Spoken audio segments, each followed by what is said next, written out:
እናስልን ኩራን ተመልካቾቻችን ከመሃል ሚዲያ የምሽት ዜናዎችን ይዘን ቀርበናል። በቅድሚያም አበይት ነጥቦችን ነው። ጠቅላይ ሚኒስትር ዶክተር አብይ አህመድ አቶ ጌታቸው ረዳን ላለፉት 2 ዓመታት የትግራይ ጊዜያዊ አስተዳደር ፕሬዝዳንት ሆነው ላበረከቱት አስተዋጽኦ አመስግነዋል። በዚህ ጉዳይ ላይ የኦነግ ፖለቲከኛ ባሪንቱ ገዳ በቀጥታ አስገብተን ውይይት እናደርጋለን። ፖሊስ ከአንድ ወር ገደማ በፊት በ25 ዓመቷ ህይወቷ ያለፈው ቀነኒ አዱኛ የሕክምና ክትትል ስታደርግባቸው ከነበሩ የጤና ተቋማት የሰነድ ማስረጃዎች እያሰባሰቡ መሆኑን ገለጸ። ከውጭ ፕሬዚዳንት ዶናልድ ትራምፕ በጥር ወር መንበር ስልጣኑን ከተረከቡ ወዲህ ትልቅ ነው የተባለ የተቃውሞ ሰልፍ በዩናይትድ ስቴትስ በሚገኙ ዋና ዋና ከተሞች ተካሄደ። ኩራን ተመልካቾቻችን ከመሃል ሚዲያ እነዚህና ሌሎችም ዜናዎች ይዘን ቀርበናል። ከአፍታ በኋላ እንመለሳለን። ዩቲዩብ ቻናሉን ሰብስክራይብ እንዲይዘቱ ላይክና ሼር በማድረግ የመሃል ሚዲያ ቤተሰብ እንድትሆኑ በአክብሮት እንጋብዛለን። አብራችን ነው። የማይደገም እድል ፒያሳ ሊሴ ገብረ ማርያም በሚገኘው ሳይታችን ላይ የመጀመሪያውን ብሎክ 90% ሽያጭ አጠናቀን ሁለተኛውን ብሎክ ለሽያጭ አውጥተናል። በ10% ቅድመ ክፍያ ያለምንም አይነት ተጨማሪ ወለድ ሙሉ በሙሉ በኢትዮጵያ ብር ከባለ 1 መኝታ 64 ካሬ ጀምሮ እስከ ባለ 3 መኝታ 141 ካሬ አማራጮችን ይዘንልዎት መጥተናል። ሱቆች አልቆባችሁ ለነበረ ደንበኞቻችን አድዋ 00 ፊት ለፊት ባለው 4000 ካሬ ሜትር ላይ ባረፈው ጎልደን ሞላችን 20 ካሬ ሱቆችን ከግራውንድ እስከ 5ኛ ፎቅ ለሽያጭ ማውጣታችንን ስንገልጽ በታላቅ ደስታ ነው። እንዲሁም በአጭር ጊዜ ወደ ቤታችሁ መግባት ለምትፈልጉ ደንበኞቻችን ሀያት አደባባይ ገንብተን 90% ባደረስነው ሳይታችን ላይ እየኖሩበት የሚከፍሉበትን አማራጭ ይዘን መጥተናል። ለበለጠ መረጃ 0966 02 9902 ይደውሉ።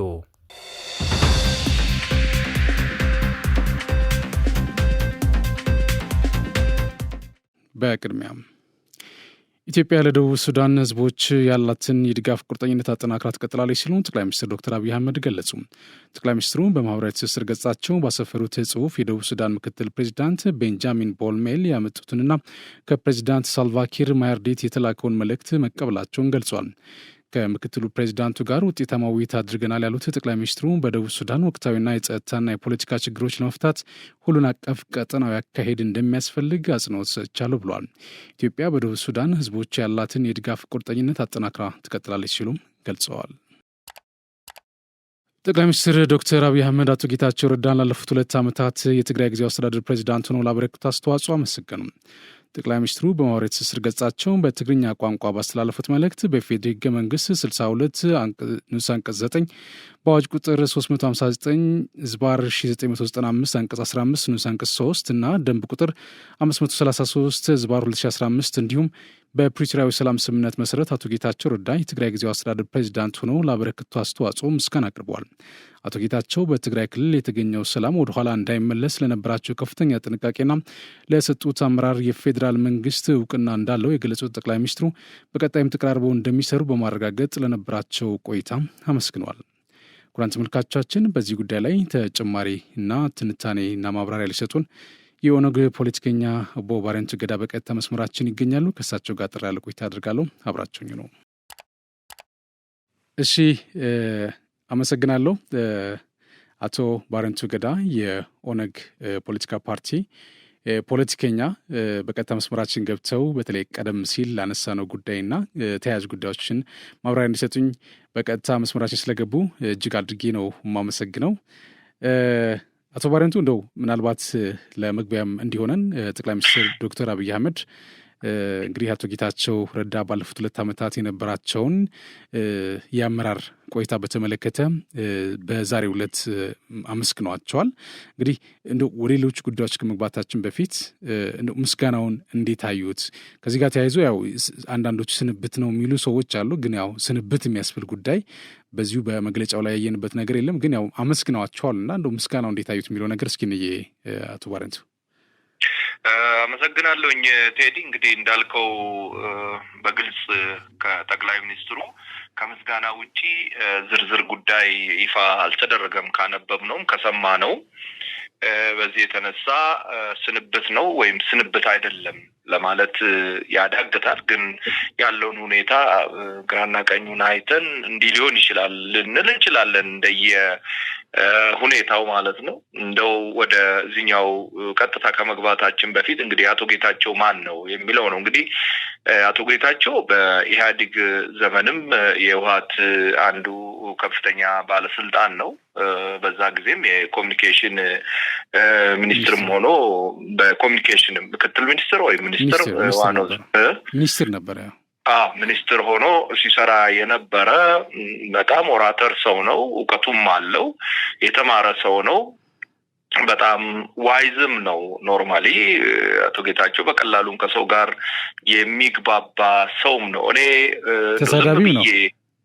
ተሳዳቢም ነው።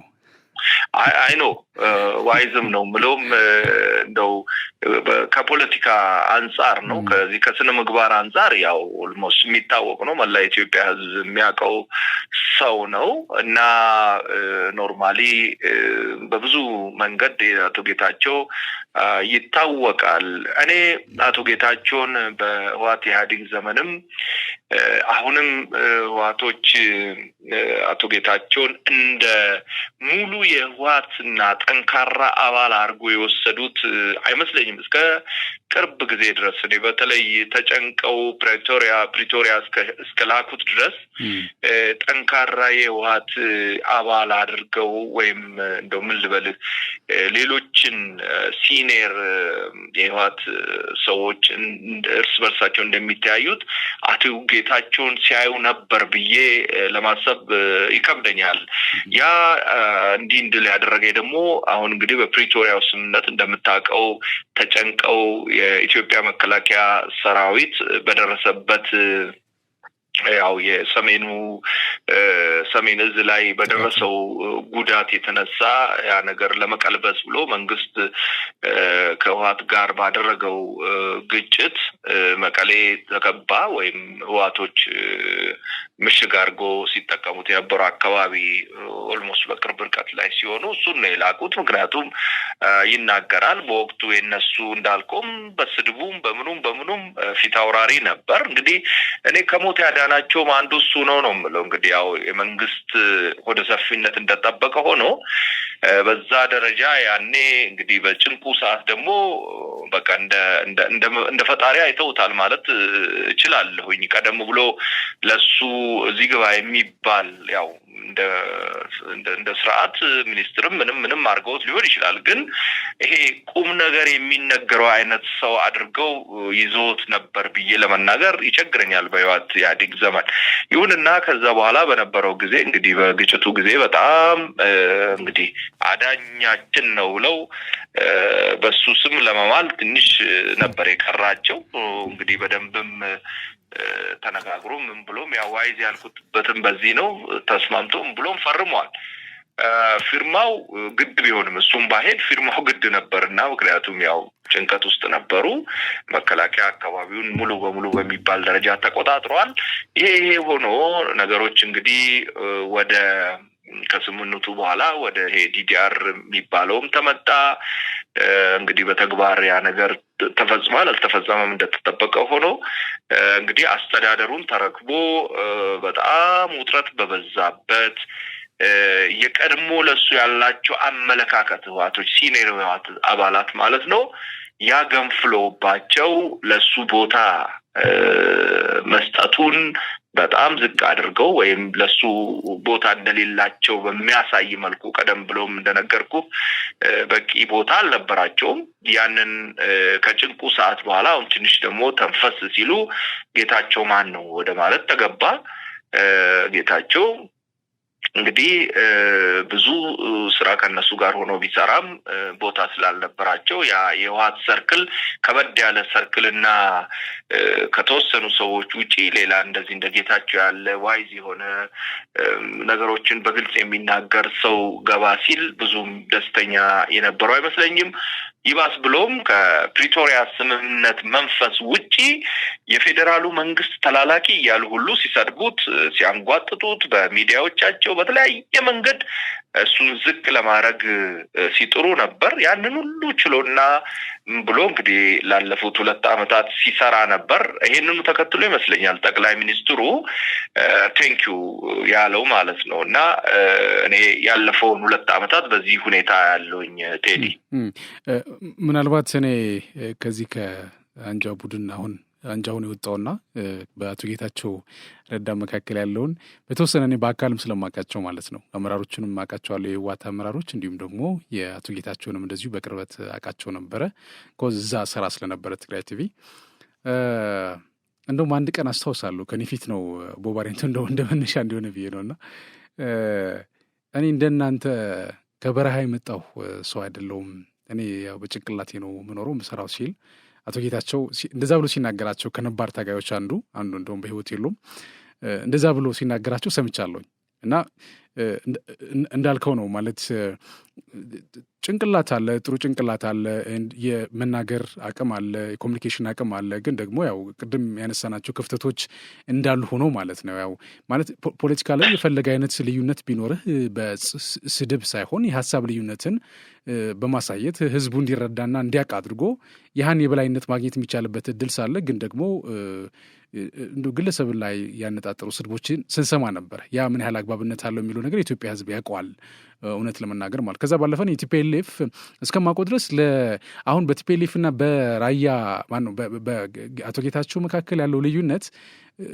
የራያን ሰው አይወዱም እውነት ለመናገር ማለት ነው ማለት ቲፒኤልኤፍ አመራሮች ነው እያልኩ ያሉት በአብዛኛው ከዛ አካባቢ የሚመጣን ሰው የፈለገ አይነት ጭንቅላት የፈለገ አይነት እውቀት ቢኖረው አይታመንም በህወሓት አመራሮች ዘንድ ነው እያልኩ ያሉት አይታመንም ለምን አይታመንም የሚለው ነገር በርግጥ ብዙ ጥናት ያስፈልገዋል ምርመራም ያስፈልገዋል ግን ደግሞ አሁን የመጣው ልዩነት አንድም ከዛ ሊሆን እንደሚችል መላምቶችም አሉ እኔም እንደዛ እረዳለሁ በአንድ በኩል ማለት ነው ከዛ ባለፈ የሀሳብ ልዩነቱን አለመቀበልና ይሄ በድሮ አስተሳሰብ የመቀጠል ፍላጎት እንዳለበት ቲፒኤልኤፍ በኩል ማየት ይቻላል እንደው ለጠቅላላ እውቀት ነው እኔ የማውቀውን ያክልም መናገር ስላለብኝ በሚል ነው እኔ ያነሳሁት አቶ ባረንቶ እንደው አሁን ምስጋና ብቻ ነው እንግዲህ የሰማ ነው እውነት ለመናገር ማለት ነው ስንብት የሚባል ነገር የለም ይሄ ምንን ያሳያል የሚለው ነገር እስኪናንሳ ቴንክ ዩ ቴዲ ያው በርግጥ እኔ እናንተ በዚህ ዙሪያ አላወራንም አጋጣሚ ሆኖ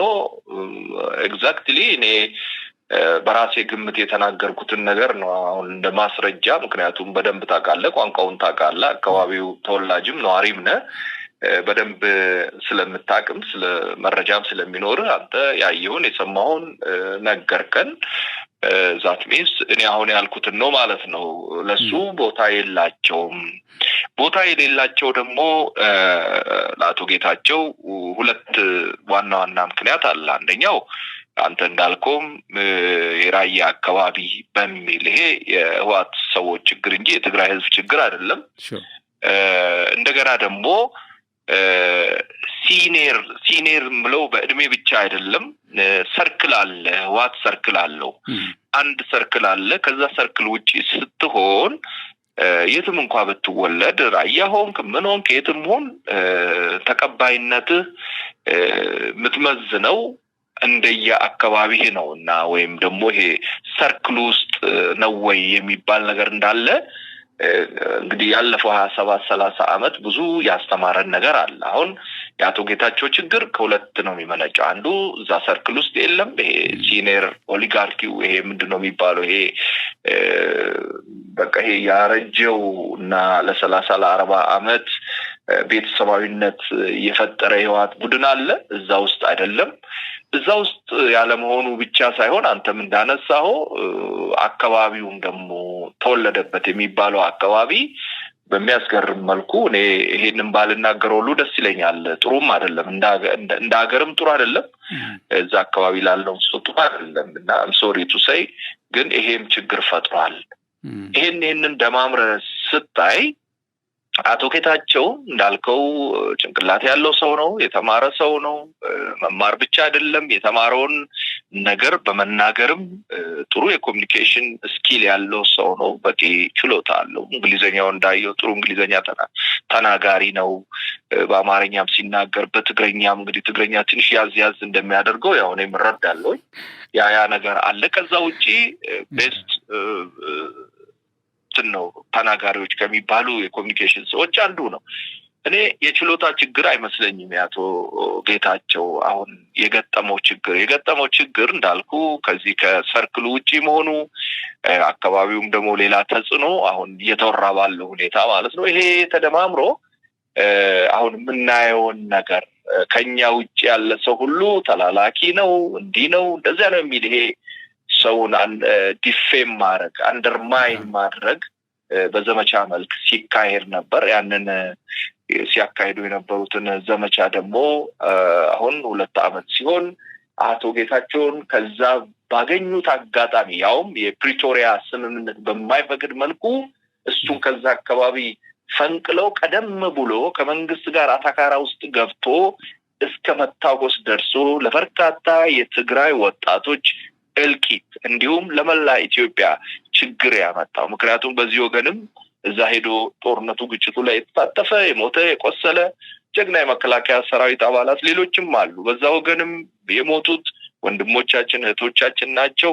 ያ ግሩፕ አሁንም ትንሽ ሰርቫይቭ አድርገናል፣ አቅም ኖሮናል እና አሁን ትንሽ እስቲ ደግሞ የፌደራሉ መንግስት እንገዳደር ማለት የጀመሩ ይመስለኛል። ከዲዲአሩን ብትወስድ አሁን ሰው መሳሪያ እንዳይፈታ ስምምነቱ እንደዛ ነው የሚለው ምንም አይነት መሳሪያ እንዳይቀር ነው።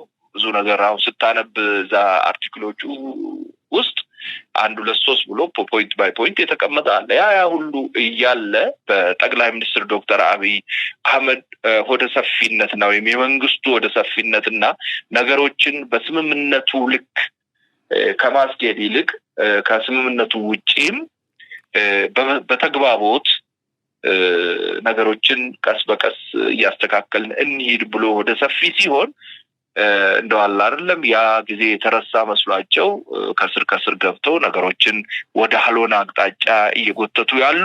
ይሄ ምንድነው ጥቅሙ የሚለውን አንተም የምታክልበትን ጥያቄ ካለ አክልበትና እንነጋገርበታለን። በነገራችን ላይ እኛም ከዛ ወደዚህ በመንመጣበት ሰዓት ባንዳ ነበር ስንባል የነበረው። የባንዳ ትርጉም ምናልባት ዴፊኒሽን ለቲፒኤልኤፍ ምን እንደሆነ ባልናቅም ግን ደግሞ ባንዳ የሚባል አድጀክቲቭ ይሰጥ ነበር። እንደውም ከባንዳም ድልብ ባንዳም ሲባል የተነበረበት ሲነገር እንደዛ ሲባል የነበረበት ሁኔታ ያስታውሳለሁኝ። እና አሁን እንግዲህ የዓላማ ጽናት አለኝ የጋራ ዓላማ አለን ብለው ሲሉ የነበሩት ድጋሚ ደግሞ እርስ በርስ ተከፋፍለው አሁን አቶ ጌታቸውን ደግሞ ባንዳ የሚል ስያሜ ሰጥቷል። እና በአጠቃላይ ምንድን ነው በእነሱ አቅጣጫ የማትሄድ ከሆነ ትክክል የሚሆን አይሆን በእነሱ አቅጣጫ እስካልሄድክ ድረስ ባንዳ እንደሆንክ ነው እነሱ የሚፈርጅህ ማለት ነው። የመጀመሪያ ፍረጃቸው እሱ ይደረጋል። ከዛ ከህዝብ እንድትገለል እንድትገሽሽና ተአማኒነትህ እንዲጓደል የማድረግ ስራ ነው የሚሰሩት። በእኛ ላይም ሲያደርጉ የነበረው እሱ ነው እውነት ለመናገር ማለት ነው። ግን ደግሞ ሀገሬን ማለት ኢትዮጵያን ማለት ኦር ደግሞ ይሄ ጦርነትን አለመስበክ ሰላምን መፈለግ እንደዚህ አይነት ትርጓሜና ዴፊኒሽን የሚያሰጠው በአንድ በቲፒኤልኤፍ ብቻ ነው። ሌሎች ያው ምናልባት በረሃ ያወጡቱ ወደኋላ አካባቢ እናነሳቸዋለን። በነዛ አካባቢ የሚባልበት ሁናቴ እንዳለ ይታወቃል። ግን ደግሞ ቲፒኤልኤፍ ላይ ትንሽ ባስ ይላል ማለት ከሰውኛ የወጣ ነው። ደግሞ እድለኛ ነው። እኔ ድርጅቱ በጣም ነው የሚገርመኝ። ይሄ ሁሉ ህዝብ አስበልቶ ሁሉ ይሄ ሁሉ ህዝብ አስጨርሶ ሁሉ ድጋሚ ደግሞ ሌላ ጦርነት ሲል የሚሰማውም አለ። በጣም የሚገርመው ነገር የሚያሳዝነው ነገር ማለት ነው በቃ ትክክል ነው ብሎ የሚያምን አለ። ኦፍኮርስ ያው አብዛኛው የትግራይ ህዝብ አሁን በጣም ለዘብ ያለበት ሁናቴና ነገሮችን ግራቀኝ የማስተዋል ሁናቴ ላይ እንዳለ አውቃለሁኝ። ግን ደግሞ ስቲል ያው በእርግጥ በኔትወርክም በምንም የተገናኙ አካላት ሊሆን ይችላሉ፣ በጥቅም የተገናኙ ሰዎች ሊሆን ይችላሉ። እነሱ የሚደግፉት እንደሚታወቀው ትግራይ አካባቢ ያለው የማዕድን ሪሶርስ ቲፒኤልኤፍ ነው ሲዘውሩ የነበረው። አሁንም እሱን ላለማጣት ነው እንግዲህ ጦርነትም ሌሎችም ነገሮች ይደረጉ ያሉበት ሁናቴና እሱን ከዛ አንጻር ነው። አሁን በእርግጥ ቅድም ምስጋና ብቻ ነው ስንብት የለውም እና ይሄ ምን ማለት ነው የሚለው ጥያቄ አነስቼ ነበረ። እዚህ ላይ የምትለኝ ነገር ካለ ደስ ይለኛል፣ ወደ ሌሎች ጥያቄዎች እንድገባ ማለት ነው። አሁን በጣም ጥሩ። በዚህ ላይ እንግዲህ ሁለቱንም ሴናሪዮ ስናይ ስንብትም ከዚህ በኋላ ስንብት ነው በቃ ተሰናብቷል ብለን እንኳን ብንደመድም ባይባልም ማለት ነው ወይም ደግሞ ይቀጥላል ብንልም ዋናው ነጥብ የሱ መቀጠል ወይም የሱ ያለ መቀጠል አይደለም። ትልቁ ችግር ምንድነው? እሱም ቢቀጥል ችግር ከመፍጠር ወደኋላ የማይል አንድ ቡድን እዛ አካባቢ እንዳለ ማስመር መቻል አለብን። እሱ ባይቀጥልም ይህ ቡድን ማንም እዛ አካባቢ ቢሾም ሜስ መፍጠሩ ወይም ችግር መፍጠሩ የማይቀር መሆኑን ማሰብ ያስፈልጋል። በአንደኛ ደረጃ እነዚህ ሰዎች አሁን አቶ ጌታቸውን ባንዳም ተላላኪ ምንም የሚሉ ሰዎች ቢመጡ እንዴት ከፌደራሉ መንግስት ጋር ሊሰሩ ነው? አቶ ጌታቸው ባንዳ ሲባል ከመንግስት ጋር በመስራቱ ወይ ከፌደራል መንግስት ጋር በመስራቱ እነሱ ቢመጡ ላይሰሩ ነው ወይስ እንደገና ጦርነት ውስጥ ገብተው ደግሞ ሌላ እልቂት ሊያስከትሉ ነው ወይስ በምን አይነት በመንፈስ ነው የሚሰሩት? በምንድነው ራሱ የነሱ አሰራር እንዴት ሊሆን ነው የሚል ነው ያልገባኝ። ምክንያቱም ከፌደራል መንግስት ጋር በግልጽ እኮ ነው የሚናገሩት። ይሄንን ያው አንተም ትረዳኛለህ እዚህ ላይ ከፌደራል መንግስት ጋር በመስራቱ ባንዳ ከተባለ እነሱ ከማን ጋር ሊሰሩ? ከጎረቤት ሀገር፣ ከኤርትራ፣ ከሱዳን፣ ከየት ከጅቡቲ ጀምሮታል።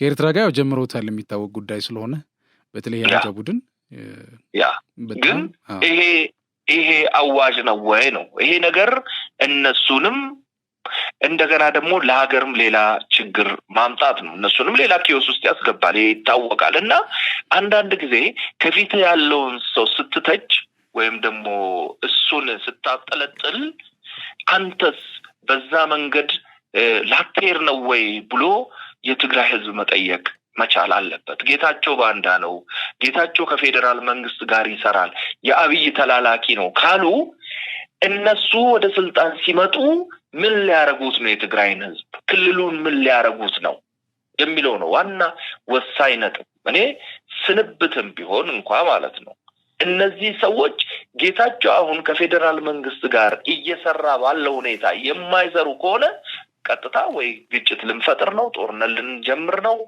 ወይ ደግሞ ሌላ ነገር ወይ ልንገነጠል ነው ብሎ ግልጽ ማድረግ አለባቸው።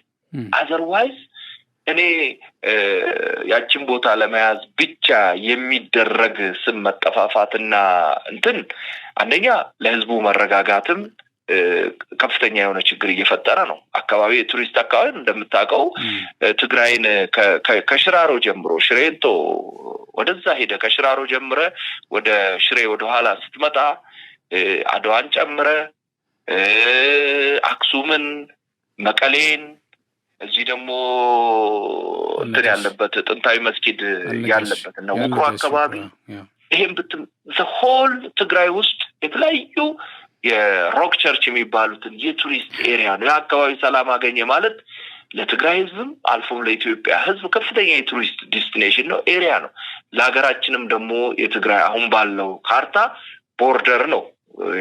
ትግራይ ከሌላ ከጎረቤት ሀገር ነው ቀጥታ የሚገናኘውና ቦርደር ነው ለኢትዮጵያ ዘብ ነው የትግራይ ህዝብ። እና ይሄንን አንድ ላይ ደማምረን ስናየው የትግራይ ህዝብ ሰላም ማግኘት ከሁላችንም በላይ በጣም አስፈላጊ በመሆኑ እኔ የትግራይ ህዝብ ይሄን ምን እያላችሁ ነው? ምንድነው ፍላጎታችሁ? ጌታቸውን የምታጠለጥሉት ራሳችሁን ደግሞ እንደ ቅዱሳን አርጋችሁ የምታቀርቡት ምንድነው? ጌታቸው ያጠፋውን ነገር 1 2 3 በሉና አሳዩን ብሎ መጠየቅ መቻል፣ ጠያቂ ትውልድ መፈጠር መቻል አለበት። እኔ ጠቅላይ ሚኒስትሩ ላለፈው አመስግኖ ዝም ማለቱ እንግዲህ ነገ ተነገ ወዲያ አዲስም ሹመት ካለ እናያለን።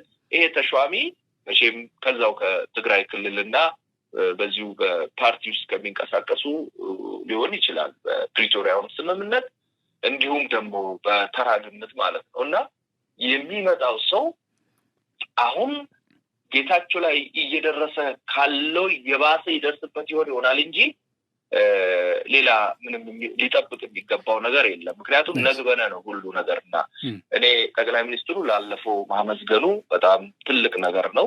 ጌታቸው ያ ነገር እንዳይቀለበስ ብዙ ስራ ሰርቷል።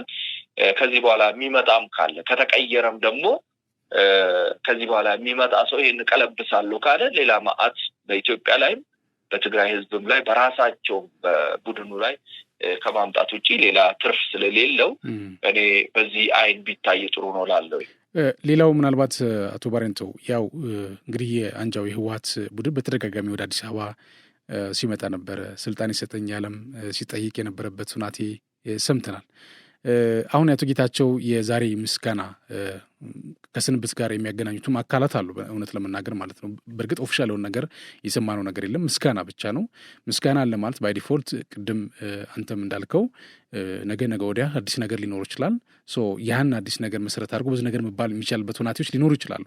ግን ደግሞ የአቶ ጌታቸው በዚህ ልክ መሆን በእርግጥ አንጃው የህወሓት ቡድን አቶ ጌታቸውን አሸንፏል ብለን ማለት እንችላለን። ምክንያቱም በተደጋጋሚ የስልጣን ጥያቄ ያላቸው በተደጋጋሚ ሲከሱ የነበረበት ሁኔታ ያለ አቶ ጌታቸው ነውና እንደው አንዳንዶች በዛ ልክ ስለሚያዩት ማለት ነው። አንደኛው የህወሓት አንጃው ቡድን በአቶ ጌታቸው ላይ ድል ተቀዳጅቷል ብለን ማለት እንችላለን ወይ የሚለው ነገር እናያለን። አንደኛው ሌላኛው እንግዲህ በአንድ ፕላትፎርም ቀርበው አቶ ጌታቸው ባደረጉት ጥያቄና መልስ ላይ ከአንጃው ህወሓት ጋር ያላቸው ግንኙነት እየተሻከረ መምጣቱንና መሳሳብ ውስጥ መግባታቸውን ተከትሎ አንጃው ህወሓትን እፋለማቸዋለሁ ሲሉ የተደመጡበት ሁኔታ ያለ እፋለማለሁ ታገላለሁ እንደማለት ነው። እንግዲህ ምን አይነት ፍልሚያ ነው? ከውስጥ ሆነው ነው? ከውጭ ሆነው ነው? የራሳቸውን ፖለቲካ ፓርቲ አቋቁመው ነው ወይ በፌዴራል መንግስት መዋቅር ሆነው የሚለው ግልጽ አይደለም እውነት ለመናገር ማለት ነው።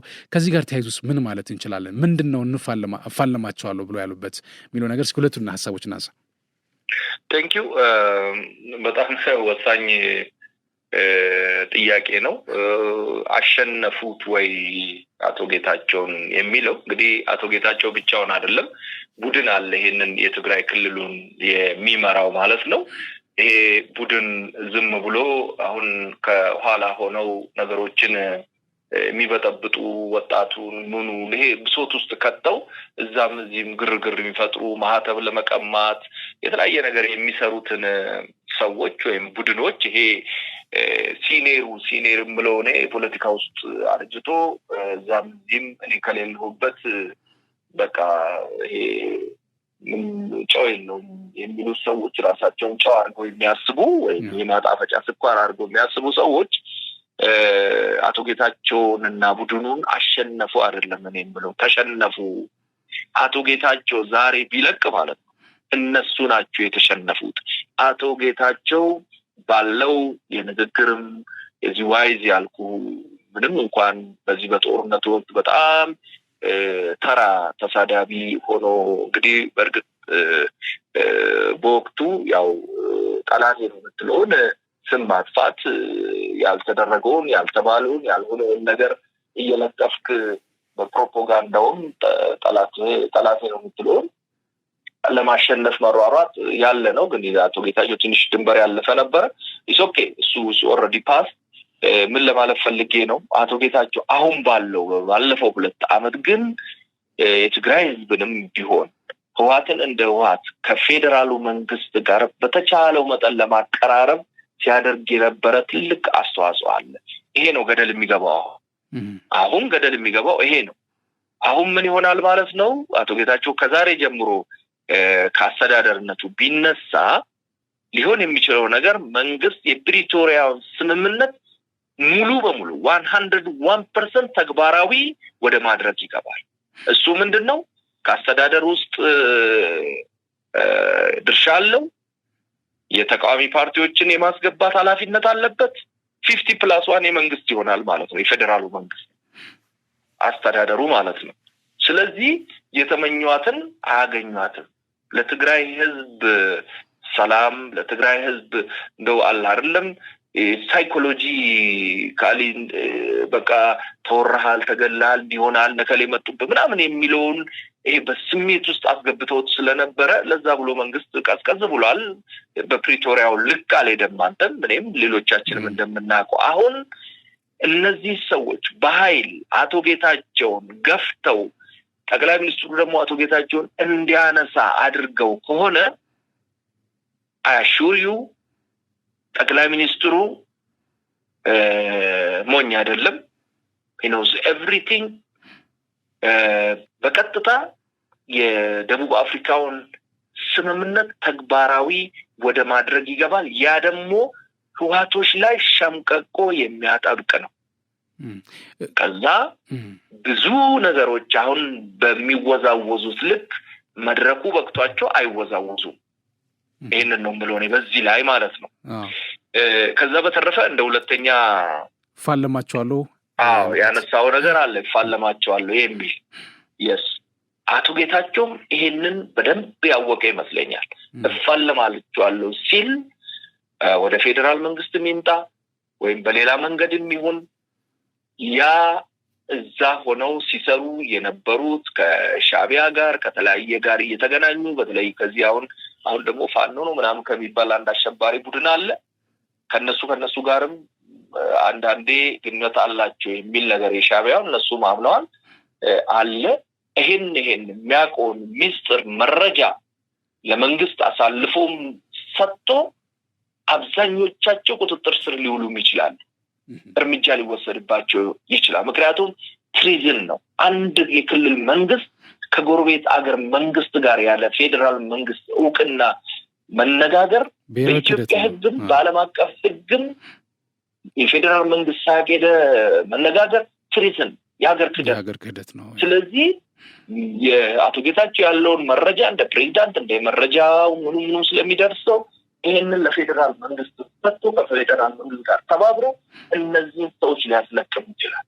ስለዚህ አቶ ጌታቸው ተሸነፈ ሳይሆን አሸነፈ ነው ማለት ነው። ከዛሬ ጀምሮ ቢቆ እና እፋለማለሁ ያለውን ነገር ከዚህ አንፃር የሚሰሩትን ወንጀል ክራይም ሊሄዱበትን አላማቸውን ምናቸውን ስለሚያት ይህንን አጋልጦ ለፌደራልም ለኢትዮጵያ ህዝብ ለትግራይ ህዝብ ማሳውቆ ሲሪየስሊ ይሄ ነገር ፍሊፕ እንዲያደርግ ወይም ደግሞ ይሄ ነገር እንዲገለበጥ ሊያደርግ ይችላል። ወደ ስልጣን ይመለሳል አይደለም ከተነሳ አይ ቲንክ ተመለስ እንኳን ቢሉት ላይመለስ ይችላል ከተነሳ። ነገር ግን ነገሮች እንዲስተካከሉ ብዙ ነገር ሊሰራ ይችላል የሚል ግምት አለ። ናይስ። እንደው ይሄን ካለን እስቲ ወደ ሌሎች ጉዳዮችም እንግባ። ከዚህ ጋር ተያያዥነት ያላቸው ሊሆን ይችላሉ። በርግጥ ግን ደግሞ ሌሎች አዳዲስ ነገሮች እየሰማን ነው። የኦሮሚያ ክልል ዛሬ ለአርሶ አደሮችና ለህብረት ስራዎች የትራክተር ርክክብ የክልሉ ፕሬዚዳንት አቶ ሽመልስ አብዲሳ ያደረጉበት ሁናቴ አይተናል። በእውነት በጣም ትልቅ ነገር ነው። እኔ ከለውጥ በኋላ እኔ ኦሮሚያ ክልል ላይ የማየው ነገር በጣም ነው የሚገርመኝ። እስካሁን የተደረገው የኮምባይነር ማቅረብ፣ ትራክተር ማቅረብ፣ የስንዴ ማሳን በማስፋት በክላስተር መዘርጋት ማረስና የስንዴ ምርትን ማሳደግ አሁን ምናልባትም ኤክስፖርት ማድረግ ጀምረናል ሲባል ይሄንን ፓንክቹዋሊ በመጠቀማችን ሊሆን እንደሚችል አምናለሁ። በእርግጥ በየተለያዩ ክልሎችም እየተሰሩ ያሉ ስራዎች እንዳሉ ሆኖ ማለት ነው። በአንጻሩ እንግዲህ የኦሮሚያ ክልል በዚህ ለአርሶ አደሩ እና አጠቃላይ ለማህበረሰቡ ለውጥ ግብአት ሊሆን ይችላሉ የሚለው ነገር ትራክተርም ኮምባይነርም ሌሎችንም ነገር በሚያቀርበት ሁናቴ አንጃዊ ህወሓት ግን እና ፋኖ ጽንፈኛውንም እንዲሁ ካየን ጦር መሳሪያ እያቀረቡ የህዝቡን ህይወት ለመቅጠፍ እየሰሩ ያለበት ሂደት አለ እና የእናት ወር ዥንጉርጉር እንደሚባለው ማለት የሁለት ዓለም ሰዎች የሆንበት ሁናቴዎች እያየን ያለ ነው። በአንድ በኩል ልማት ይፈልጋል፣ በአንድ በኩል ደግሞ ሌላ ሞት የሚፈልጉ አካላት አሉ እና ይሄ እንደዚህ አይነት ነገር እስከ መቼ ነው? እዚህ ላይስ ምን ማለት እንችላለን? አቶ ባሬንቱ አመሰግናለሁኝ። ቴዲ ባይ ዘ ዌይ የኦሮሚያ ክልል እንዲህ ያለውን ስራ ሲሰራ ወይም ኮምባይነር እና የተለያዩ ማሽነሪዎችን ለዚህ ለግብርናውም ለተለያየ ምርትን ለሚያሳድጉ ስራዎች ለገበሬው ሲያከፋፍል ይሄ መጀመሪያ አይደለም። እኔ ራሴ 2-3 አይቻለሁኝ። ሪሊ በጣም አፕሪሺየት የሚደረግ እንግዲህ የሀገር የፌዴራሉ መንግስት ፍላጎት ይሄ ነው። እንደ ክልልም ደግሞ የሁሉም ክልሎች ፍላጎት ይሄ ነው። የኦሮሚያ ክልል መንግስት ደግሞ ፓዮነር ነው በዚህ ነገር ወይም ፋና ወጊ ነው።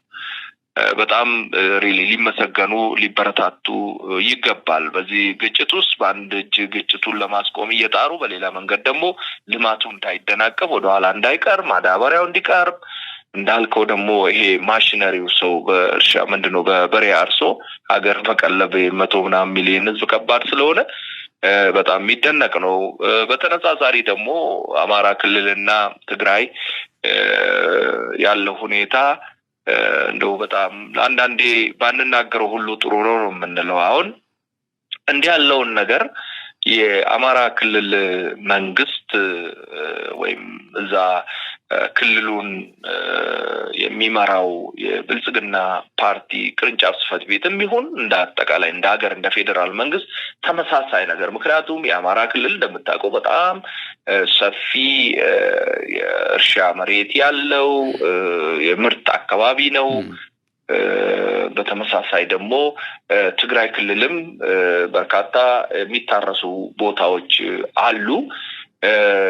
ሰው በበሬ አርሶ ምርት አሳድጎ ህዝብን ከአመት አመት ቀልቦ ለገበያ ያቀርባል ብሎ ማሰብ በዚህ ዘመን አይቻልምና ሁሉም ቦታ ይሄ ነገር እንዲዳረስ የፌደራሉ መንግስት ፍላጎትና ምኞትም ነው። ዶክተር አብይ በተደጋጋሚ ስለዚህ ነገር ሲናገር ነበር።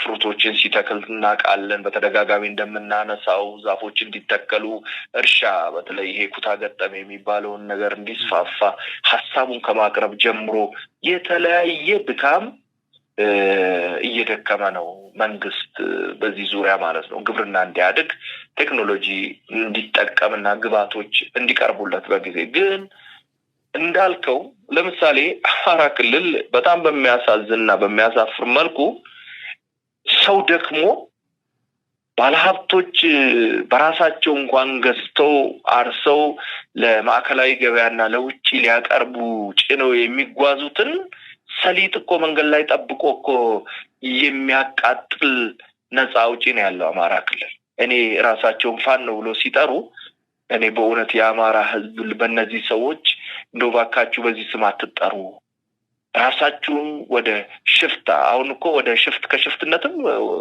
አልፏል። ሽፍታ እኮ በተወሰነ ደረጃ የሆነ የስነ ምግባር መርሆ አለው። በትግራይ ክልልም ግብርናን ከማስፋፋት ሰዎች ወደ ስራ እንዲገቡ ከማድረግ ይልቅ ለምሳሌ ትግራይ ክልል በሰፊው የሚታወቅ አሁን የዚህ ማዕድን ቁፋሮ አለ፣ የወርቅ እንበለው ሌሎችም እነዛን እንኳን ወጣቶችን እያደራጁ ልክ ቤንሻንጉል ጋምቤላ እንደሚሆነው ኦሮሚያ እንደሚሆነው ወደ ስራ ከማስገባት ይልቅ ክላሽና ጥይት እያሸከሙ ህጻናትን ወደ ጦርነት መውሰድ ነው ያለው። የፋኖም ከዚህ የተለየ አይደለም። ፋኖ የተመረተውን ከማቃጠል ጀምሮ እስከ ግብዓት የሚሆን ማዳበሪያ ዘርፎ የሸጠውን ሸጦ ገበሬው ደግሞ ጋር እንዳይደርስ እየደፋ እያቃጠለ እየዘረፈ ስንት ዜና ስናይ ከርመናል። እና በእውነቱ እኔ ወደ ቀልባችን ብንመለስና ህዝቡም ደግሞ በቃችሁን በእናንተ በኩል የሚመጣ ነፃነት እኔ ከዚህ በደል አይበልጥም ብሎ ወይም ደግሞ እየፈጸማችሁብን ካለው በደል እኔ እዚህ ላይ ብናቆም ነገ ተነገ ወዲያ መንግስት ብትሆኑ ምን ልታረጉን ነው ብሎ አሁን እየፈጸማችሁ ያለውን በደል እያየን እናንተን ወደ ስርዓቱ ወይም ወደ መንግስቱ ልናመጣ አይገባንም ብሎ አንድ ቢላቸው ጥሩ ነውና እንዳነሳው የኦሮሚያ ክልልና ይሄ ሌላው ሲነጻጸር በእውነቱ በርግጥ ደቡብ ክልልም የተለያየ ቦታም እንዲህ ያለ ነገር አለ በሰፊው ግን በኦሮሚያ ልክ እየተደረገ ስላልሆነ ሌሎች ደግሞ እንዲሁም ልጆችን ጠመንጃ ሲይዘው ወደ ጦር ሜዳ የሚሰዱ ስለሆነ ይሄ የሚነጻጸር አይደለም ልልህ ነው። በነገራችን ላይ ማዳበሪያ ያው ለአርሶ አደሩ ግብዓት ስለሆነ ምርጥ ዘርም ሌሎች መሰል ግብዓቶችን እንግዲህ ከፌዴራል መንግስት ወደ ክልሎቹ እንዲሄዱ ከፍተኛ እንቅስቃሴዎች ይደረጉ ያለበት ሁናቴ ያለ ግን ደግሞ ማዳበሪያ ራሱ በአጀባ የሚሄድበት ሁናቴ እየተሰማ ያለበት ሁናቴ ያለ እንግዲህ አማራ ክልል ማዳበሪያ ለአርሶ አደሩ የሚቀርብ ነው። እንግዲህ ነፃ አውጪ ከሆነ አንድ አካል ነፃ የሚያወጣውን ህዝብ ጥቅም ያስቀጥላል እንጂ መቼም ማዳበሪያውንም ሰሊጡንም ቅድም እንደተባለው ተማሪዎችንም መምህራኖችንም ያቃጠልክ የገደልክ እንደዚህ አይነት አካሄድ ምንኛ እንደሆነ ለእኔ ግልጽ አይደለም እውነት ለመናገር። ያው ቅድም ያልከው ሀሳብ አይ ቲንክ በጣም ገዢ ሀሳብ ነው ብዬ ነው የማስበው። ቆም ብሎ ማሰብ ያስፈልጋል። ነፃ አውጪ ማለት ምን ማለት ነው የሚለው ነገር በጣም መታሰብ አለበት። እኔ የሀገራዊ ምክክር ኮሚሽኑም እንደዚሁ በነገራችን ላይ በአማራ ክልል በስፋት እየተካሄደ ያለበት ሁናቴ ያለ ግን ደግሞ እነዚህ አካላት ተሳትፈዋል አልተሳትፈው የሚለው ነገር እንዳለው ሆኖ አሁን ላይ እየተነሱ ያሉ ሀሳቦች እውነት ለመናገር ይሄ አሁን ነፃ አውጪ ነኝ ብሎ የሚንቀሳቀሰው አካል ይሄ ነው አልቲሜት ጎሌ፣ በዚህ ምክንያት ነው በረሃ የወጣሁት፣ በዚህ ምክንያት ነው ጠበንጃ ታጥቄ እንደዚህ እየታገልኩ ያሉት ብሎ የሚለው ከሚናገረው በላይ ሀሳቦች የተነሱ ናቸው ያሉት። ኮዝ ዋናው ችግራችንን ተነጋግረን እንፍታ ነው። ናሽናል ኮንሰንሰስ እንዴት ይፈጠር ነው። በሀገር ጉዳይ እንዴት አንደራደር የሚል ጉዳይ ሀሳብ ነው እየተነሳ ያለውና በዚህ ልክ እየተሄደ ያለበት ሁኔታ ያለ አይ ቲንክ እነዚህ አካላት ወደ መስመር ይመጣሉ ተብሎ ይታሰባል። ቲፒኤልኤፍ እንግዲህ ያው እንደው የሱ እንኳን ተስፋ አስቆራጭ ነው። እንግዲህ ላለፉት 50 እና 60 ዓመታት ምን አይነት ሳቤ እንደነበረው ምን አይነት ሴራ እንደነበረው ምን አይነት ፕሮፓጋንዳ እንደነበረው ምን አይነት ጥፋት እንደነበረው በታሪክ ሬጂስተር ይደረገ ነው። ኢናዲሽን ተሳት ደግሞ የቅርብ ጊዜም ትዝታ ነው አንዳንዱ ማለት ነውና ያው ግን እድሜና ጤና ይስጥን አብረን የምናየው ይሆናል። እንደው ይሄን ካልን በኋላ አሁንም ከኦሮሚያ ክልል አልወጣም ከተገኙ አይቀራው አቶ ባረንቶ በደንብ በስፋ ባለፈው ማቅርበን ነበር። በነገራችን ላይ በጣም ብዙ ተመልካቾች ብዙ ሀሳቦችን አነስተዋል እንድንጠይቅህ ማለት ነው። አንተ ምልህ ያው ወዳጄ ስለሆንክ በጣም ስለምቀርብ ነው። እንግዲህ አቶ ባረንቶ የቀድሞ የትግል አጋር ይሄ ነበሩ ማለት ነው። እነ ጃልመሮ እና እነ ሾዴ በነገራችን ላይ ጃልመሮ ቀኝ እጅ እንደሆነ ይታወቃልና በሞተር ሳይክል ሲንቀሳቀስ ከህብረተሰቡ በደረሰ ጥቆማ እንግዲህ መገደሉ ባለፈው የሰማንበት ሂደት አለ። ባለፈውም አንተ መልእክት አስተላልፈ ነበር። ይህንን መንግስት እውነት ለመናገር በጠመንጃ ለመጣል የሚደረግ ጥረት አያዋጣም፣ አያስኬድም። ከተቻለ ሀሳብ አንጡ፣ ሀሳባችን በሬጅስተር ምናድርግ፣ በሀሳብ እናሸንፍና የምንፈልገውን ነገር ለማድረግ ጥረት እናድርግ የሚል መልእክት አስተላልፈ ነበረ። ኦቦ ባረንቱ እንደው ከዚህ ጋር ተያይዞ ሳምንት ሳይሞላው እንደዚህ አይነት ነገር የተፈጠረበት ሁናት ያለ እንግዲህ መልእክቱ ከተላለፈ እዛ አካባቢ ያለው ጥፋት እንዳይቀጥል የፌዴሪ መከላከያ ሰራዊት እርምጃ ይወስድ ያለበት ሁናት ያለና እንደው ከዚህ ጋር ተያይዞ አሁንም በድጋሚ ማስተላለፍ የምንችለው መልእክት ይኖር ይሆን? አቶ ባረንቱ አመሰግናለሁኝ ቴዲ። አስቸጋሪ ነው። እኔ ምን ተብሎ ምን ብለን ሰዎች ወደ ቀልባቸው እንደሚመለሱ አላቅም። ብዙ ጊዜ ስትናገር ሰው አይሰማህም። ችግሮች ከተፈጠሩ በኋላ ሲያዝን ምን ሲል ታየዋለህ። ሰው ከፈሰሰ በኋላ ውሃ ከፈሰሰ በኋላ ለማፈስ የሚደረግ ጥረት ዩዝለስ ምንም ዋጋ የለውም። አሁን እንዳልከው ይሄ ወጣት እንግዲህ ተገደለ ተብሏል። ያው እኔም ሰምቻለሁኝ በሚዲያም በተለያየ መንገድ መረጃው ደርሶኛል። በሚዲያም በተለያየ መንገድ እና ይሄ እንዳይሆን ነበረ ስንለፈልፍ የነበረው። እኔ ላለፈው 7 ዓመት ለፈልፍ የነበረው ይሄ እንዳይሆን ሰላማዊ መንገድ እንታገላለን ብለን ኢትዮጵያ ገብተናል። የኦሮሞ ነጻነት ግንባር ሊቀመንበር አቶ ዳውድ ኢብሳ አዲስ አበባ ውስጥ ነው የምርጫ ከምርጫ ቦርድ ሰርቲፊኬት ወስዶ በአገር አቀፍ በኦሮሚያ አይደለም በአገር አቀፍ ፓርቲነት ተመዝግቦ አዲስ አበባ ነው ያለው እና ይሄ ያለ ራሳቸውን የኦሮሞ ነጻነት ሰራዊት ብሎ እንግዲህ የኦሮሞ ነጻነት ሰራዊት ቀደም ሲል የኦነግ እንደ ፓርቲ የኦሮሞ ነጻነት ግንባር ፓርቲ ነው። የሱ ክንፍ ነው ይሄ የኦሮሞ ነጻነት ሰራዊት የሚለው። እንግዲህ ስንገባ ሰራዊቱም ፓርቲውም ነው ተጠቃሎ የገባው። ይሄ ቀረው ወይም ደግሞ አይ በዚህ መንግስት ላይ እምነት የለኝም ብሎ ተኩስ የከፈተው ክፍል ግዴላችሁም ለ6 ወር ለ1 ዓመት ለ2 ዓመት ይሄን መንግስት እንየው በሰላማዊ መንገድ ቼክ እናርገው እንየው የጎደለውን እየሞላን እንሄድ ብለን ጮኸናል።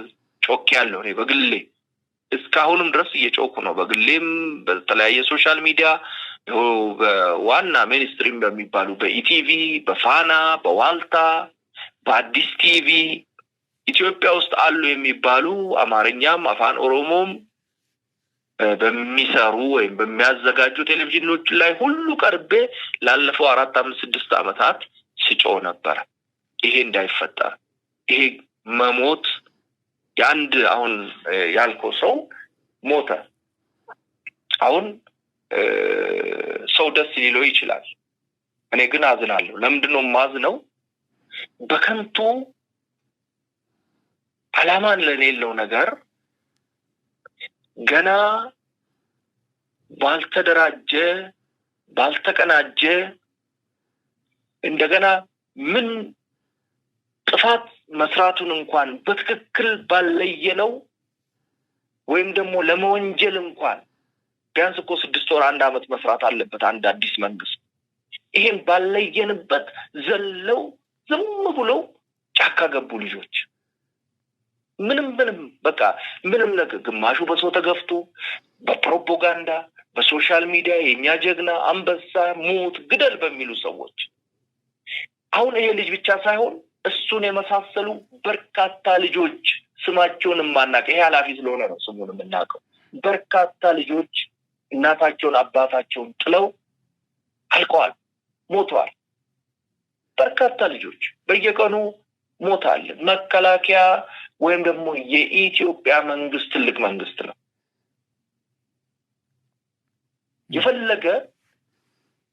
የፈለገ ደካማ እንኳን መንግስት ቢሆን ክላሽ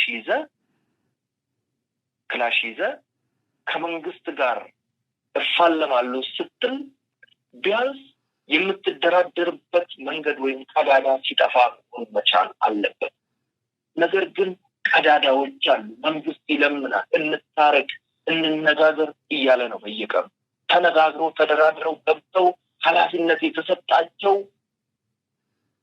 ወጣቶች አሉ ለምሳሌ ነሹሩቤ መውሰድ እንችላለን ነሰኝ ነጋሳ መውሰድ እንችላለን ከዛ በፊትም እየጮሉ ነበር በቃ በሰላም እንጨርሰው ነገር ብለን ሰው ሁሉ የሚያየው ይዋት የህግደፍ ወይም የኤርትራውን ሻዕቢያን በዛን ጊዜ ሁኔታዎች አመቺ ነበሩ ለውጭ መንግስታት ጣልቃነት ነበር የኢትዮጵያ ህዝብም አንድ ሆኖ ነገሮችን አገርንና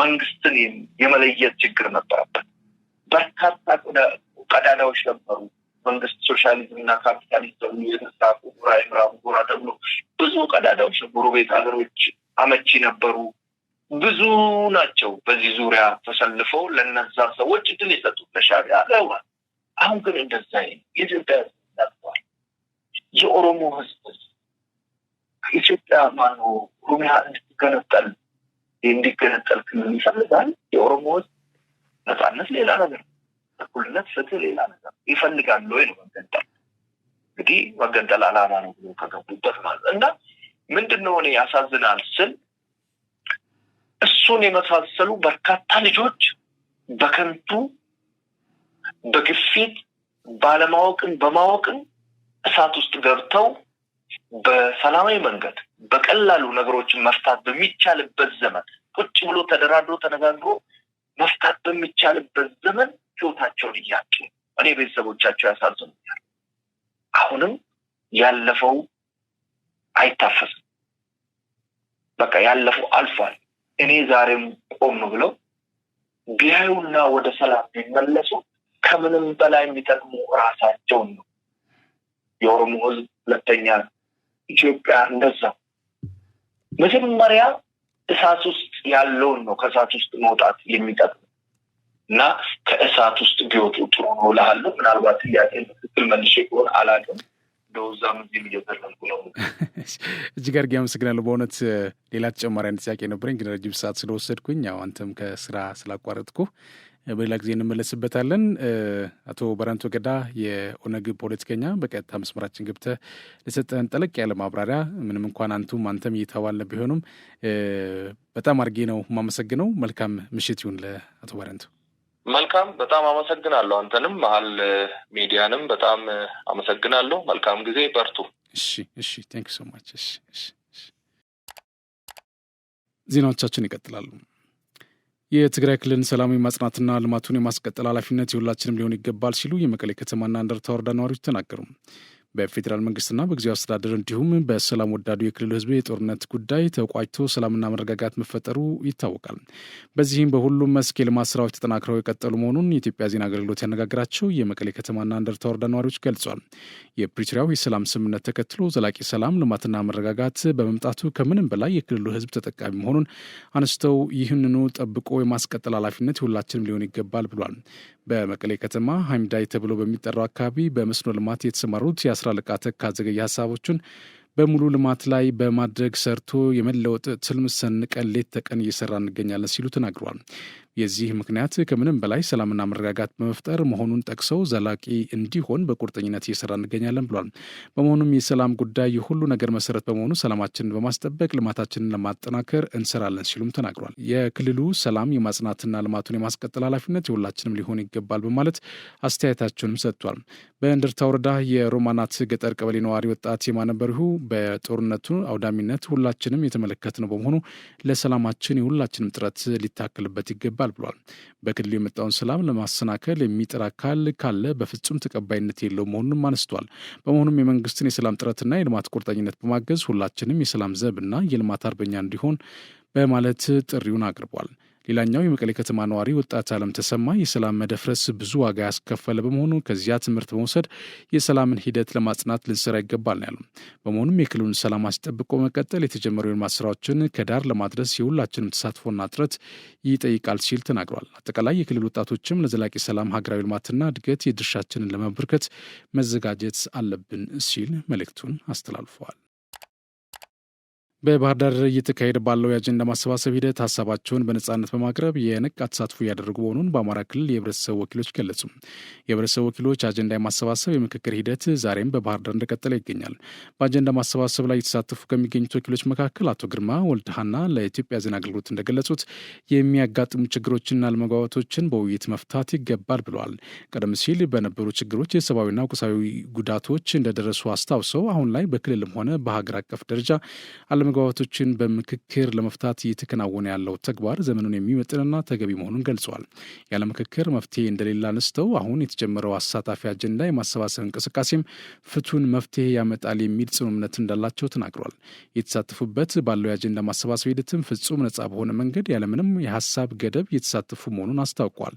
ሌላው ተሳታፊ ሰይድ መሐመድ በበኩላቸው ችግሮችን በመነጋገር በመመካከር መፍታት ባህል መሆን እንዳለበትም ተናግረዋል።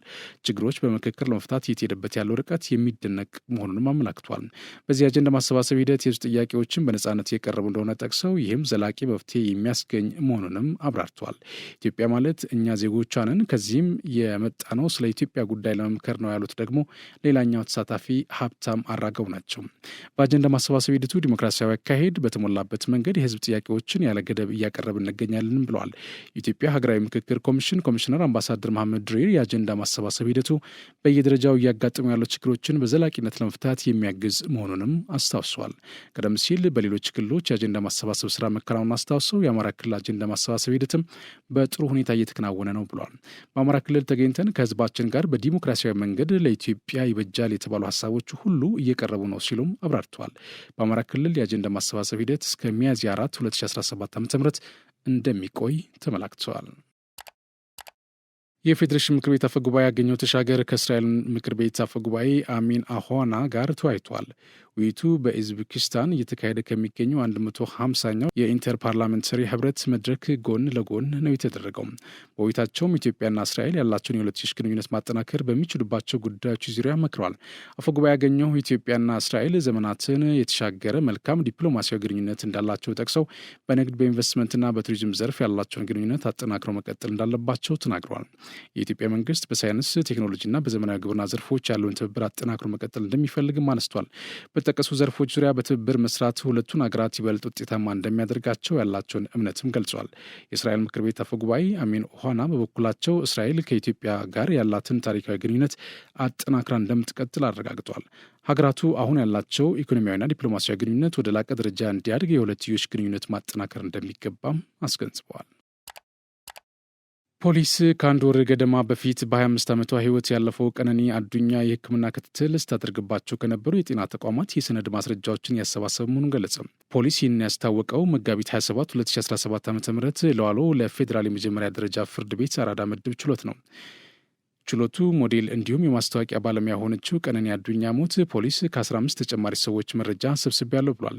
ሞዴል እንዲሁም የማስታወቂያ ባለሙያ የሆነችው ቀነኒ አዱኛ መጋቢት 1 2017 ዓ.ም ሌሊት 10 ሰዓት አካባቢ ከእጮኛዋ ጋር ከሚኖሩበት ውዳሴ ከተሰኘው ህንፃ 5ኛ ፎቅ በረንዳ ላይ ለጊዜው ምክንያቱ ባልታወቀ ሁኔታ መውደቋ ለህልፈቷ ምክንያት መሆኑን ፖሊስ ማመላከቱ ይታወሳል። ከቀነኒ ሞት ጋር ተያይዞ በግድያ ተጠርጥሮ የታሰረው እጮኛው አንዱዓለም ጎሳ ከዚህ ቀደም በዋስትና እንዲወጣ የቀረበው ጥያቄ በነፍስ ግድያ የተጠረጠረ በመሆኑ ውድቅ መደረጉ ይታወሳል። ፖሊስ ዛሬ በዋለው ችሎት ስትከታተልባቸው ከነበሩ የጤና ተቋማት ማስረጃዎች ላይ የሕክምና ባለሙያዎችን ማብራሪያ እንዲሁም የሰነድና ሌሎች የሰው ማስረጃዎችን ለማሰባሰብ ተጨማሪ የቀጠሮ ጊዜ እንዲሰጡ ጠይቋል። ፖሊስ ከዚህ በፊት የምስክርነት ቃላቸው የተቀበላቸው 13 ሰዎች ጨምሮ በአጠቃላይ ከ28 ሰዎች የምስክርነት ቃል መቀበሉን ለፍርድ ቤቱ ገልጿል። በተጨማሪም በሟችና በተጠርጣሪ ስልኮች ላይ የተደረገው የምርመራ ውጤት ባለመድረሱ ተጨማሪ ቀናት እንዲፈቀድለት እንዲሁ በዛሬው ዕለት ጠይቋል። የድምፃዊ አንዱዓለም ጎሳ ጠበቃ በኩላቸው ፖሊስ አሁንም በተመሳሳይ ምክንያት ተጨማሪ ቀናት እየጠየቀ ነው ሲሉ ቅሬታቸውን አቅርበዋል። ጠበቃው አክለውም የአስከሬን ምርመራ ውጤቱ ተጎጂዋ በሕይወት እያለች ከህንፃው ላይ ወድቃ መሞቷን እንጂ ተገድላ ከህንፃው እንደተወረወረች የሚያሳይ ምንም አይነት ማስረጃ እንደሌለ በመጥቀስ ተከራክሯል። በተጎጂዋ የተጻፈ ማስታወሻ ደብተር መገኘቱን የተናገሩት የድምፃዊው ጠበቃ ተጎጂዋ ለቤተሰቦቿ፣ ለዘፋኙና ለጓደኞቿ ራሷን ልታጠፋ እንደሆነ ጽፋለች ብሏል። ጠበቃው አክለውም ተጎጂዋ ከዚህ ቀደም ራሱን ለማጥፋት በተደጋጋሚ መድኃኒት መውሰዷን በመጥቀስ ተከራክረዋል። በተጨማሪም ደንበኛቸው እንደ ፌዴራል ፖሊስና የብሔራዊ መረጃና ደህንነት አገልግሎት ያሉ ተቋማትን ማስረጃ የማጥፋት አቅም ስለሌለው የዋስትና መብት እንዲፈቀድለት ጠይቋል። ይህ በእንዲህ እንዳለ በተጠርጣሪው ጠበቃ ግለሰቦችና መገናኛ ብዙኃን በችሎቱ ያልተነገሩ ነገሮችን ዘግበዋል ሲል አቤቱታ አቅርበዋል። ፍርድ ቤቱ በበኩሉ የመገናኛ ብዙኃን የግራና ቀኝ ክርክሮችን ሚዛናዊ በሆነ መልኩ ከማስተላለፍ በስተቀር ሐሰተኛና ሚዛናዊ ያልሆኑ መረጃዎችን ከማሰራጨት እንዲቆጠቡ አስጠንቅቋል። በመጨረሻም ፍርድ ቤቱ ፖሊስ ያቀረበውን የቀጠሮ ጥያቄና የጠበቃውን ክርክር ለመመርመር ለመጋቢት 30 2017 ቀጠሮ ተሰጥቷል። በምዕራብ ሐረርጌ ዞን ዳሮ ላቡ ወረዳ በምችታ ከተማ የተወለደችው ቀነኒ ከልጅነቷ ጀምሮ በትምህርት ጠንካራ እንደነበረች የሕይወት ታሪኳ ያስረዳል። ስልጠና የመከላከያ ሰራዊትን ሁለንተናዊ ብቃት በማሳደግ በኩል የሚጫወተው ሚና ከፍተኛ ነው ሲሉ የመከላከያ ሰው ሀብት አመራር ዋና መምሪያ ኃላፊ ሌተናንት ጀነራል አጫሉ ሸለመ ገለጹ። የመከላከያ የሰው ሀብት አመራር ዋና መምሪያ ከሁሉም የመከላከያ ሰራዊት ክፍሎች የተውጣጡ የሰው ሀብት አመራር ባለሙያዎችን በሰው ሀብት አስተዳደር የሙያ ዘርፍ አሰልጥኖ አስመርቋል። በስልጠናው ማጠቃለያ ላይ የመከላከያ የሰው ሀብት አመራር ዋና መምሪያ ኃላፊ ሌተናንት ጀነራል አጫሉ ሸለመ የተገኙ ሲሆን በተካሄደው ስልጠና ከፍተኛ ውጤት ላስመዘገቡ ተመራቂዎች ሽልማት ከሰጡ በኋላ ባደረጉት ንግግር መከላከያ እንደ ተቋም በሁሉም መስክ ስኬታማ የግዳጅ አፈጻጸም እያስመዘገበ እንደሚገኝ አስታውሷል። በመከላከያ የሰው ሀብት አመራር ዋና መምሪያ በኩል በሰው ሀብት አስተዳደር የሙያ ዘርፍ ለውራት የተሰጠው ስልጠናንም ወትሮ ዝግጁነትና ወደ ላቀ ምዕራፍ በማሻገር በኩል የሚያበረክተው አስተዋጽኦ ከፍተኛ መሆኑን ገልጸዋል። ሌተናንት ጀነራል አጫሉ ሸለመ አክለው ተመራቂዎቹ በስልጠና ቆይታቸው የጨበጡትን እውቀት ወደ ተግባር በመቀየር የተቋሙን አሰራርና ደንብ ማዕከል ባደረገ መልኩ ተልዕኳቸውን ሊወጡ ይገባል ብለዋል። በኢትዮጵያ መከላከያ ዩኒቨርሲቲ ቢዝነስና ማህበራዊ ጥናቶች ኮሌጅ አዛዥ ኮሎኔል መላኩ ደመላሽ በበኩላቸው ሰልጣኞች በቆይታቸው የንድፍ ሀሳብና የተግባር ስልጠና በመከታተል የተመደበላቸውን የትምህርት ክፍለ ጊዜ በመሸፈን በሰው ሀብት አስተዳደር የሙያ ዘርፍ ትልቅ አቅም መጨበጣቸውን ገልጸዋል። በስልጠና ቆይታቸው ሊያሰራቸው የሚችል በቂ ክህሎት ሊያዳብሩ መቻላቸውን ከተመራቂዎች መካከል አንዳንዶቹ በሰጡት አስተያየት አረጋግጠዋል። የማይደገም እድል ፒያሳ ሊሴ ገብረ ማርያም በሚገኘው ሳይታችን ላይ የመጀመሪያውን ብሎክ 90% ሽያጭ አጠናቀን ሁለተኛውን ብሎክ ለሽያጭ አውጥተናል። በ10% ቅድመ ክፍያ ያለምንም አይነት ተጨማሪ ወለድ ሙሉ በሙሉ በኢትዮጵያ ብር ከባለ 1 መኝታ 64 ካሬ ጀምሮ እስከ ባለ 3 መኝታ 141 ካሬ አማራጮችን ይዘንልዎት መጥተናል። ሱቆች አልቆባችሁ ለነበረ ደንበኞቻችን አድዋ 00 ፊት ለፊት ባለው 4000 ካሬ ሜትር ላይ ባረፈው ጎልደን ሞላችን 20 ካሬ ሱቆችን ከግራውንድ እስከ 5ኛ ፎቅ ለሽያጭ ማውጣታችንን ስንገልጽ በታላቅ ደስታ ነው። እንዲሁም በአጭር ጊዜ ወደ ቤታችሁ መግባት ለምትፈልጉ ደንበኞቻችን ሀያት አደባባይ ገንብተን 90% ባደረስነው ሳይታችን ላይ እየኖሩበት የሚከፍሉበትን አማራጭ ይዘን መጥተናል። ለበለጠ መረጃ 0966 02 9902 ይደውሉ። ዜና በቀጣይ የሚተላለፍላችሁ ከመሃል ሚዲያ ነው። ወደ ውጭ እናልፋለሁ። በብሪታንያ በማህበራዊ ትስስር ገጾች በሚሰራጩ ተገቢ ባልሆኑ መረጃዎች ምክንያት በየዓመቱ ከ12,000 በላይ ግለሰቦች በፖሊስ ቁጥጥር ስር እንደሚውሉ ተሰምቷል። ግለሰቦቹ በቁጥጥር ስር የሚውሉት በማህበራዊ ትስስር ገጾች በሚያሰራጯቸው የሰውን ክብር የሚነኩ ስድብ አዘልና ሌሎች ተገቢ ያልሆኑ ጥፋቶች መሆኑን ተመላክቷል። ግለሰቦቹ የጥላቻና ሐሰተኛ መልእክቶችን በማህበራዊ ትስስር ገጾች ያጋሩ፣ የለጠፉ እንዲሁም በቀጥታ ወደ ሌሎች ሰዎች የላኩ መሆናቸው ተጠቅሷል። በቁጥጥር ስር የዋሉት 12,000 የብሪታንያ ዜጎች በሀገሪቱ የኮሚኒኬሽን ሕግ 2003 /127 እንዲሁም 199/1 የተቀመጠውን የጥላቻ ንግግር አዋጅ የጣሱ መሆናቸው ተገልጿል። በዚህም በህፃናትና ታዳጊዎች እንዲሁም በሌሎች ሰዎች ላይ ጭንቀትና ሌሎች የስነ ልቦናዊ ጫናዎች እንዲፈጠሩ አድርገዋል ነው የተባለው። በብሪታንያ በፈረንጆች 2023 ብቻ 12183 ግለሰቦች በማህበራዊ ትስስር ገጾች ከሚሰራጩ የተዛቡ ሐሰተኛ እንዲሁም የጥላቻ መረጃዎች ጋር በተያያዘ በቁጥጥር ስር መዋላቸው ተሰምቷል። በብሪታንያ በግለሰቦች የሚደረጉና ተገቢነት የሌላቸው የማህበራዊ ሚዲያ ልጥፎች አሁንም በከፍተኛ ደረጃ እየጨመሩ እንደሚገኝ የተጠቆመ ሲሆን በቁጥጥር ስር የሚውሉ ዜጎች ቁጥራዊ አሃዝ በየዓመቱ ከ58% በላይ ጭማሪ ሊያሳይ ይችላል ተብሏል። ከእንግሊዝ በተጨማሪ ባህሬን፣ ቱርክ፣ ፈረንሳይ፣ አሜሪካ፣ ሳውዲ አረቢያ፣ ህንድ፣ አውስትራሊያና ቻይና ከማህበራዊ ትስስር ገጾች ጋር በተያያዘ በርካታ ዜጎቻቸውን በቁጥጥር ስር ያዋሉ ሀገራት መሆናቸውን ታይም መጽሔት ጠቅሶ አርቲቪ ዘግበዋል። ፕሬዚዳንት ዶናልድ ትራምፕ በጥር ወር መንበረ ስልጣኑ ከተረከቡ ወዲህ ትልቅ ነው የተባለ የተቃውሞ ሰልፍ በዩናይትድ ስቴትስ በሚገኙ ዋና ዋና ከተሞች ተካሄዱ። እጃችሁን አንሱ የተቃውሞ መሪዎች በ50 አሜሪካ ግዛቶች በሚገኙ በ1200 አካባቢዎች ሰልፎችን ለማድረግ አስበው ነበር። በቦስተን፣ ቺካጎ፣ ሎስ አንጀለስ፣ ኒውዮርክ እና ዋሽንግተን ዲሲን ጨምሮ በሌሎች ከተሞችም በሺዎች የሚቆጠሩ ሰዎች ቅዳሜ ዕለት በተቃውሞ ሰልፎች ላይ ተሰልፈዋል። ተቃዋሚዎቹ ትራምፕ ከማህበራዊ እስከ ኢኮኖሚያዊ ጉዳዮች በማያራምዱት አጀንዳ ላይ ያላቸውን ቅሬታ አንስተዋል። ትራምፕ በአብዛኛዎቹ የዓለም ሀገራት ላይ ታሪፍ እንደሚጥሉ ካሳወቁ ከጥቂት ቀናት በኋላ በለንደን፣ በፓሪስ እና በርሊን ጨምሮ ከአሜሪካ ውጭ ሰልፎች ተካሂደዋል። በቦስተን አንዳንድ ተቃዋሚዎች በዩኒቨርሲቲ ተማሪዎች በኢሚግሬሽን መስሪያ ቤት ለእስርና ከአገር ለመውጣት በመገደዳቸው ሰልፉን ለመቀላቀል መወሰናቸውን ተናግረዋል። የህግ ተማሪዋ ኪቲ ሲምዚ ለቢቢሲ እንደገለጸችው ከሆነ ባለፈው ወር ቦስተን ተፍተስ ዩኒቨርሲቲ አቅራቢያ በቁጥጥር ስር የዋለው ቱርካዊው ተማሪ ሮምስ አዙትሪክ መያዝ ሰልፉን እንደተቀላቀለ ምክንያት ሆኖታል። እኔ ሰልፍ አልወድም፣ ግን ዛሬ መቃወም ትችላለህ፣ ካልሆነ ነገ ተራው ያንተ ሆኖ ልትወሰድ ትችላለህ ስትል አክላ ገልጻለች። በለንደን ተቃዋሚዎች የሰዎችን መጉዳት አቁሙ እና እሱ ደደብ ነው የሚል መፈክሮች ይዘው ታይተዋል ሲል ቢቢሲ ዘግበዋል። ክቡራን ተመልካቾቻችን ከመሃል ሚዲያ ለሰዓቱ ያዝናቸው ዜናዎች እነዚህ ናቸው። ስለተከታተላችሁ እናመሰግናለን። ከዝግጅቶች ይቀጥላሉ። በእኔ በኩል ጨርሻለሁ። በያላችሁበት ሰላም ሁኑ። የማይደገም እድል ፒያሳ ሊሴ ገብረ ማርያም በሚገኘው ሳይታችን ላይ የመጀመሪያውን ብሎክ 90% ሽያጭ አጠናቀን ሁለተኛውን ብሎክ ለሽያጭ አውጥተናል። በ10% ቅድመ ክፍያ ያለምንም አይነት ተጨማሪ ወለድ ሙሉ በሙሉ በኢትዮጵያ ብር ከባለ 1 መኝታ 64 ካሬ ጀምሮ እስከ ባለ 3 መኝታ 141 ካሬ አማራጮችን ይዘንልዎት መጥተናል።